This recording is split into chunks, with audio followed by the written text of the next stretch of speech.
खाए पकाए लुटाए के, करिले अपना काम, चलती बिरिया रे नरा, संग न चले छदाम।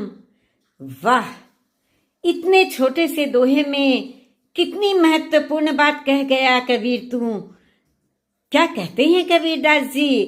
कबीरदास जी कहते हैं, पका खा और लुटाकर अपना कल्याण कर ले। ऐ मनुष्य, संसार से कूच करते समय तेरे साथ एक छदाम भी नहीं जाएगा। बाना पहिरे सिंह का, चले भेड़ की चाल, बोली बोले सियार की, कुत्ता खावे फाल।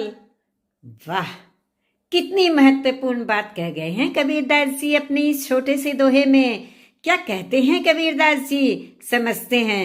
कबीरदास जी कहते हैं, सिंह का वेश पहनकर जो भेड़ की चाल चलता है ना, और सियार की जो बोली बोलता है, उसे कुत्ता एक न एक दिन जरूर फाड़ खाएगा।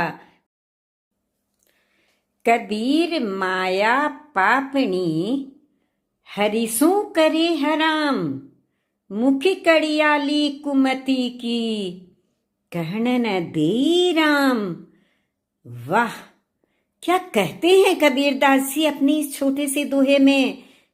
कबीर जी कहते हैं, यह जो माया है ना, वो बड़ी पापीन होती है। यह प्राणियों को परमात्मा से विमुख कर देती है तथा उनके मुख पर दुर्बुद्धि की कुंडी लगा देती है। इतना ही नहीं, और वह राम नाम का जप भी नहीं करने देती। भेष देख मत भूलिए, बुझी लीजिए ज्ञान, बिना कसौटी होत नहीं, कंचन की पहचान। वाह, कितनी सुंदर बात बताई है कबीरदास जी ने अपने इस छोटे से दोहे में।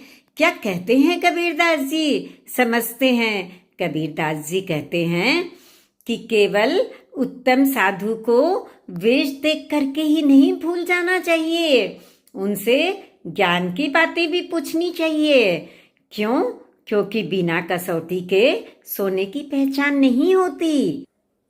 कबीर ज्ञान रतन का जतन कर, माटी का संसार, हाय कबीरा फिर गया, फीका है संसार। वाह, इतने से छोटे से दोहे में कितनी महत्वपूर्ण बात कह गए हैं कबीरदास जी। कबीरदास जी कहते हैं कि ये संसार तो माटी का है, आपको ज्ञान पाने की कोशिश करनी चाहिए। क्यों? क्योंकि मृत्यु के बाद जीवन और जीवन के बाद मृत्यु, यह क्रम तो चलता ही रहेगा। Please subscribe my channel.